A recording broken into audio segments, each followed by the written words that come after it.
Spin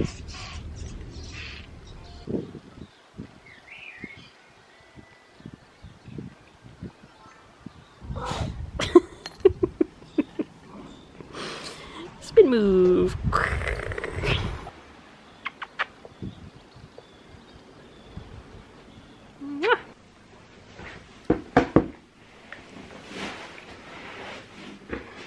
Morning. I feel like this could actually be my new fave filming spot. I've got a very menacing leopard to one side. I've got Heim poking out over my shoulder and a little bit of greenery, bringing in some nature. How am I going to start this? I don't really know. I wasn't going to film today. I was planning on just having like an admin day and getting loads of annoying little bits and bobs done. This morning I woke up and my day took such an unexpected turn, literally from like 10 to 9 in the morning. I should probably say first really before I dive headfirst into this, in case this is not something you want to listen to, which I fully understand.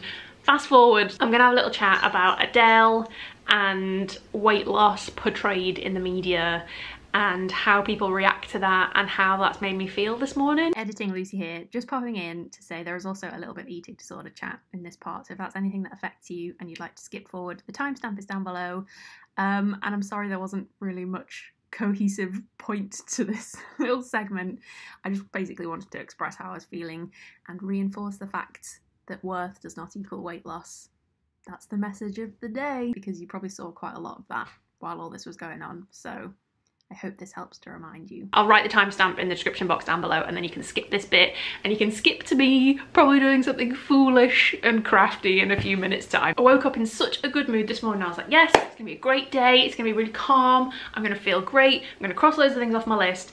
And then basically everything I went on, whether it was Instagram or Facebook or Twitter or just general news, pretty much 90% of the content that I saw when I first woke up this morning was all pictures of Adele and her quite dramatic weight loss. This obviously for quite a long time was a channel where I talked a lot about body image and body related things. That's not really something that I have spoken about on here for a long time, basically because I realised turning your major Achilles heel that's pretty much ruined your life for the last 10 years into your niche on the internet and also your job, wouldn't recommend it. So I haven't really spoken anything along those lines for quite a long time, but honestly this morning had such a profound effect on my brain and has made me think so many things. I've been on quite a roller coaster since 9 AM this morning. I just felt like I wanted to talk about it. This morning was not so cute. Not so cute. I had a proper cry in bed this morning, a proper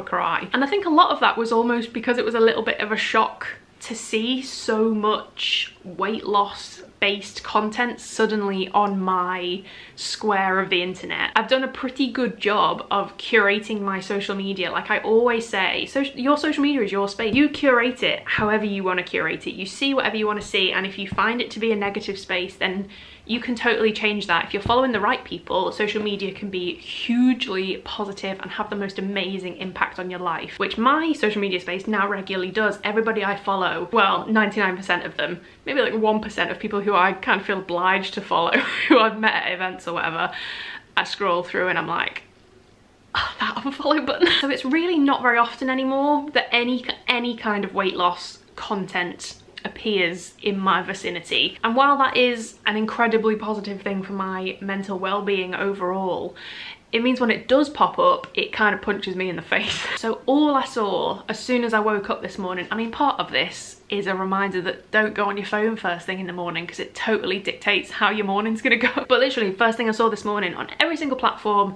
and a tirade and a barrage of it, commentary on Adele's extremely dramatic weight loss. I mean, she literally looks like a different person, and almost all of the presentation of that fact that I saw anyway from kind of like mainstream news outlets, it was all framed around, God, what an amazing glow up, before and after comparison photos, a lot of, oh my God, she looks so much better, what an inspiration. And as I said, it was literally just a bit of a shock to be seeing so much of that all at once this morning. I would literally say it took about maybe 6 minutes for my brain to suddenly connect with like, oh well, actually your body looks a lot more like her before body, so really people are just waiting for the same to happen to you. It's just always a bit of a crap start to the day, isn't it, when people are celebrating the fact that someone has stopped looking like you.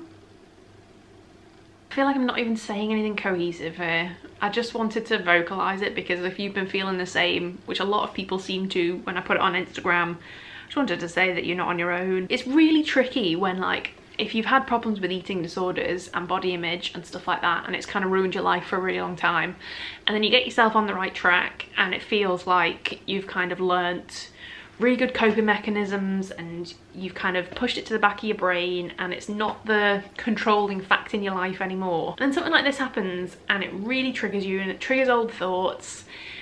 It's just tricky because it's like it's like a horrible little like tap on your shoulder of like, still here. It's always a bit of a tricky one when the conventional before and after is a chubby fat girl after very slim, very skinny celebration. If your before and after is the other way round, it makes things feel very confused in one's head, because I guess my before was when I was a size 8 and I was sticking my fingers down my throat, full of every type of self-loathing possible, but conventionally ticked all the boxes. Do you know what I mean? That was my before, and the after is the celebrity before. This is the body that comes for me when I kind of have a very kind of peaceful, calm, neutral relationship with myself. And actually I'm kind of happy and okay with that.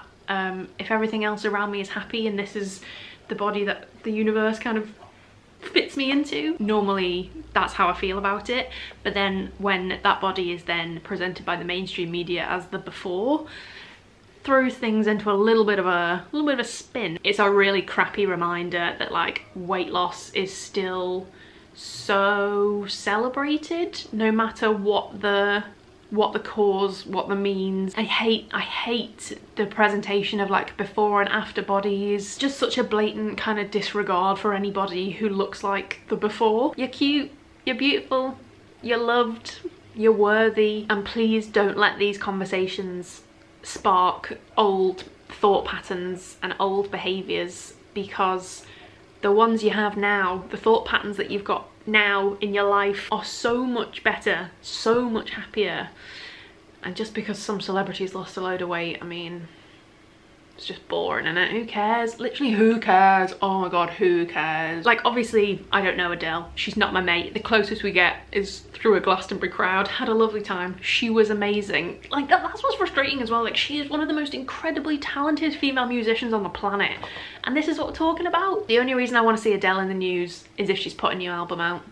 That's all I care about. So if you have felt this way this week, if the headlines have put you in a bad place this week, I just wanted to remind you that you are already beautiful and you are already valid and worth celebrating. I celebrate you right now, exactly in the body that you are in right now. You absolutely in no way, shape or form need this Adele moment, this like Adele reveal to be celebrated or be valid or be beautiful. Like, you are already all those things. I hope this rant, discussion, thought vomit can just be a bit of a counterbalance and remind you that worth does not equal weight. No. I just wanted to make this as a reminder rather than like any kind of brand new information. I'm just trying to reinforce it all into your brain. And this absolutely isn't me criticizing Adele in any way. I actually rate her as one of my favorite celebrities. Adele was beautiful and talented before, and she's talented and beautiful now. Like, it's not the weight loss itself, it's the reaction to weight loss that can just be quite difficult sometimes, I think, when you've tried to overcome like bad mentalities about it and stuff. It just makes me so mad. It's like, oh, don't mind us with the body that you're all saying good riddance to, bye bye, see you never. Like, hello, I'm existing in that body, and newsflash, I am actually still extremely privileged and still vaguely approved of by society. There are people much bigger who still deserve respect and who still deserve to be celebrated and told that they're beautiful. There are people a lot bigger than Adele used to be, and you're like waving goodbye, good riddance to her old body. And the thing that actually made me want to talk about this was that one girl replied to me on Instagram and said that her group chat with her mates was full of her mates being like, oh my god, Adele looks so much better. And this girl was kind of like sat not replying to her group chat being like, actually I look like Adele did in the first place. And I messaged back to her and I said, like, tell them Tell them how you feel. 2020 is the year of speaking our truths. Tell them how you're feeling. Some people do just still need to learn that actually other people's bodies aren't yours to comment on. If you have had a really bad day or a bad morning or a bad week, a bad month, whatever, I really recommend going out for a walk in the sunshine with a pair of sunglasses on, plugging yourself in to Fleetwood Mac's Rumours and taking a coffee with you, because that's exactly what I did this morning. I had a little cry. I googled crash diets and then caught myself and thought, stop. Step away. Fully recommend switching off, going for a walk, come back, start again. Hey, welcome back to my channel. I've been literally chatting for so long about this. This is gonna be a bloody nightmare to edit. I was just very confused because this box from Bloom and Wild just turned up on the doorstep. But I checked the little card inside and it's from Gabs and Nelly, of course. Happy late birthday. I saw you had a bunch, so I thought I'd wait a week. Hope these brighten your day and your living room. Lots of love, Gabby and Nelly. How cute. That's actually a really nice card too. Gabs, that is so kind of you. Thank you so much. So I'm gonna pop these in my special little vase. Let's have a look. I can see sunflowers. I love sunflowers. Let's get these in some water. Look at these. They are so gorgeous. The colours in them. I love these little blue ones. They look so beautiful. They're going to look amazing when the sunflowers come out. So thank you, Gabs. Literally could not be better timing. I was literally this close to buying myself a bunch of flowers this morning to cheer myself up, so this could literally not have been more perfect timing. Let's go and find a little home for them. I'm your summer girl. There we go. Pride of place. Next to the Cointreau and the tequila.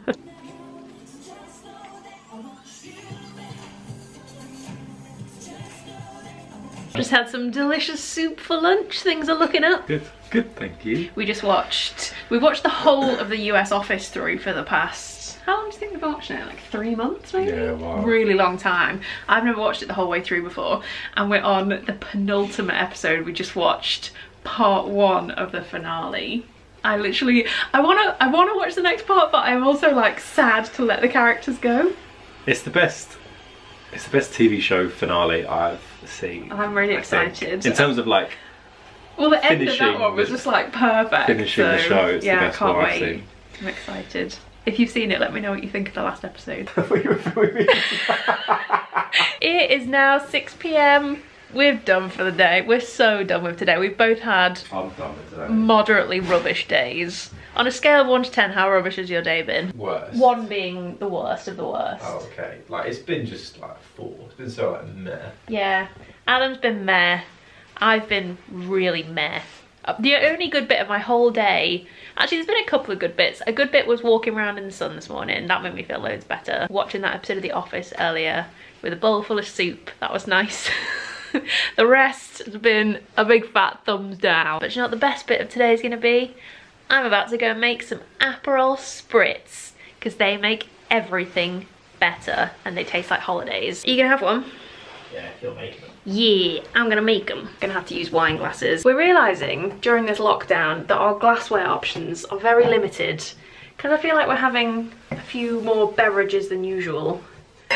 Just to kind of pass the time of day more than anything. But like, as soon as it gets to 5 p.m, we're like, beer? Fancier beverages than usual. Yeah, exactly. We've been like making cocktails and stuff, and we just haven't got the glassware for it. We're just not equipped for this. Right, what do I need? I need Aperol, I need Prosecco, and I need some tonic. It's not even a proper Aperol, it's gonna have to be a makeshift Aperol because we've only got pink fizz. Oh, just realised that my dungarees are one strapped down, like some kind of hillbilly. Oh, like the Big Show.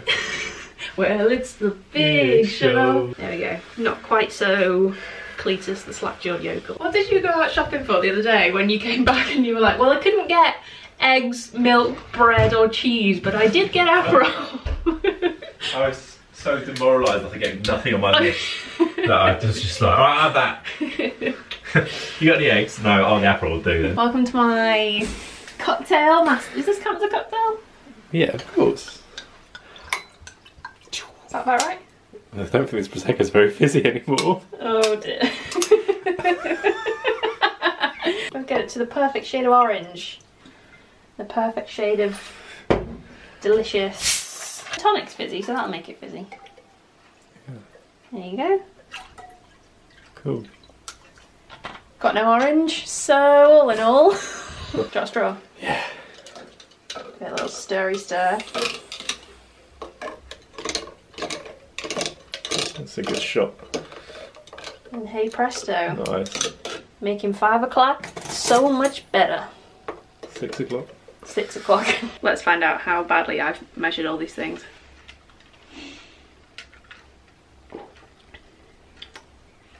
Not too shabby. Cheers. Putting the new garden furniture to excellent use. And we're joined by the third musketeer. Of course. I love how I've gone to sit on the floor and she's got the chair. Where have you been all day? Asleep on the beanbag. I don't know if you'll be able to hear those birds. We've got a little bird's nest. Well, it's at the top of our neighbour's house actually. It's in like a little box attached to the outside of the house. We don't really know what it is, but we think it's a little nest of starlings. We've been listening to them like every day, haven't we? Yeah. They get noisier and noisier as they're getting older, so I reckon it must be almost time to fly the nest. The reason I'm sitting on the floor is because today while I was on my walk this morning, I was on the hunt for some yeast, because literally for like 2 weeks now, it's got to be like 2 weeks, hasn't it? I've been saying that I really want to make some Chelsea buns. But obviously a key ingredient for Chelsea buns is yeast, and can I find any yeast within a 10,000 mile radius? Absolutely not. It's the new loo roll. Yeast is just absolutely nowhere to be found. Everyone's making bread, everyone's making pizzas, whatever else you need yeast for. Until today, on our like local neighbourhood next door website, someone recommended this little like drop-off service that someone's running around here. It's like a little independent company. Went on their website, lo and behold, they've got literally everything that we can't get hold of. So I picked up, I've got plain flour, the absolute precious, worth its weight in solid gold right now. Before. Me either, it looks posh as well. But it wasn't like overly priced or anything, it was great. But self-raising flour, which is even more worth its weight in gold at the moment. You'll have to let me know in the comments whether flour is like impossible to get near you as well. I think it's like a countrywide thing, because my mum couldn't find any either, and she's all the way up north. I also got precious yeast. Precious yeast. And last but not least, the other thing I managed to buy, which was a total miracle because we are this close to running out. Hand soap, hand soap. We're gonna have clean hands soap. And I had to pay £5 for delivery, but actually for all these rare items, it's like a video game. These are like rare items. To have all those arrive same day, that's kind of amazing. I'm well impressed. I think it's just our local area, so I'm not gonna link it down below. But always worth checking, seeing what's going on in your local area with little small businesses. And I'm very excited to make Chelsea buns, maybe tomorrow. Hopefully they'll be as good as those ones we had in Cambridge. Yes. Might take a little bit of practice to get that good. What was that place called? Fitzbilly's. Fitzbilly's. This is her chair. I'm not sure that's the best Aperol I've ever had. I'm not sure about flat Aperol. Flat pink Prosecco within Aperol. I'm not sure it's my fave. Flapperol? A delicious glass of Flapperol. Well, it's more the spritz bit that you've taken away, isn't it? So it's just an Aperol splat. Oh, look, she's falling asleep on my lap now.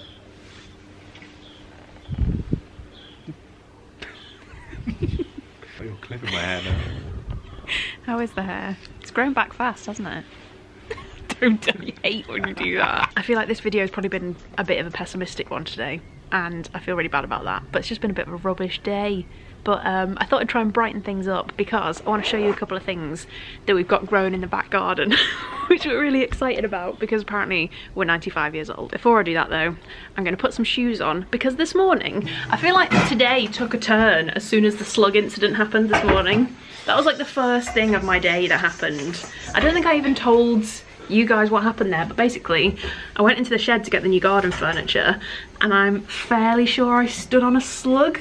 I was so horrified that I shook my foot so fast that I didn't see whether it was a slug or not, but the feeling was probably the worst thing that's ever happened to me. Anyway, I was going to show you a few little bits and bobs that have popped up around the garden. So when we first bought this place, I really wanted to dive like head first into the garden, literally dig it all up and start from scratch. But actually I'm so glad we didn't do that, because so much stuff has popped up that's been like a really lovely little surprise. Obviously when we moved in, it was like just before Christmas, so everything was pretty brown, pretty soggy. We had no idea what was hiding underneath the soil, and it turns out loads of lovely things were, so that's nice. Obviously it is wild, it is crazy, and it is actually on our fairly soon to-do list to have a little go at sprucing it up. The lawn needs cutting desperately, but we're waiting until Adam's dad can come round and drop a mower off for us. But in a way it's quite nice, because it's kind of like a bit of a wild nature garden, and we're just kind of seeing what pops up. But we spotted these down here, which actually chives, so that was a cool little surprise, and I had no idea that chives have these really cool little flowers on them, so that's nice. We've had loads of bluebells, they've kind of been and gone now. There's a couple still going over here, most of them have gone, but they've been absolutely beautiful. This bit down here, which is actually mint, I like recognised it vaguely and was like, I'm sure that's mint, so we gave it a little smell test. Can confirm, definitely mint, maybe even spearmint, if my toothpaste knowledge serves me well. I think these are probably going to be poppies, which I only know because we've had a couple on the other side as well, and they were hanging over like this. Got these lovely little yellow poppies over here, so I think it's probably more of those. But this week, latest addition, are these little daisies, which are really cute. I love those. We'll definitely have to keep them. This was a rose bush, but it's only had one rose, and that's been and gone already. And we also now have these amazing little foxgloves, which are so pretty, and I love seeing big bumblebees in those. And I think it's just more of the same over here, but I mean, is this the largest weed you've ever seen? Congratulations to us. Oh, I've just spotted there's something over here with berries on. I mean, literally no idea what that is, but Adam's mum is properly green-fingered, so she'll be able to give us a hand when lockdown's all done and dusted. There we go, a little bit of pure wholesome joy to brighten things up slightly today. Lots of cat footage and videos of our chives. That cheers things up a bit. Last ever episode of the US office. Am I ready for this? Am I gonna cry? You might do, yeah. I can't really remember, but you probably will. Knowing you. I am quite emotionally invested in this show, actually. It's been amazing though, I've loved it so much, apart from season 8, which was terrible. Universally agreed, surely, that season 8 was pretty terrible. Season 9 has recovered things. But yeah, season 9's been anyway, good, season 8. Here we go. We did it! The whole of the US office! For the 5th time for one of us. I literally can't believe you watched all of that many times. I can't believe it though, because I feel like it's just timeless. I think I've seen the first like 6 series that many times. I've watched it up until Michael leaves before and then refused to watch any further. That was a perfect ending though, it was so good. Yeah, it's so nice how it's all like, how everyone's happy. That's quite rare for a show. Jim and Pam forever. Right, I think we're done for today. Time to settle in and start again tomorrow, because today was a bit of a fail. I feel like this is maybe the worst vlog I've ever made. No, I think it's alright. Maybe not the worst, it definitely hasn't been the cheeriest. Today was a bit of a blip, and I suppose it's important to show those as well, isn't it? We're not having a great time all the time. Most of the time, not all the time. Anything else to say? Me? Yeah. An office quote? What's your favourite office quote? No, Billy, I haven't done that dance since my wife died. I think my favourite episode is the, oh, I can't remember what it's called, the coffee disco? Cafe disco. Cafe disco, I think that's my favourite episode. Dinner parties. Dinner party is also hilarious. That bit with the telly on the wall is one of the like the things I've seen you laugh at the most the whole time I've known you. So if you haven't watched the US office, there's a long one that'll kill a lot of time during lockdown. Yeah. Give that a go. Thanks so much for watching. Thanks for watching maybe one that's a slightly different vibe to usual. I feel really bad that this has just been really mizzo. At least I showed you some nice plants in the garden. That's right. And there was a cat in it at points. And there was some cat footage, so that'll do. Thank you so much for watching. Take care, look after yourselves, and I will see you very soon with another more upbeat vlog, I promise. Bye.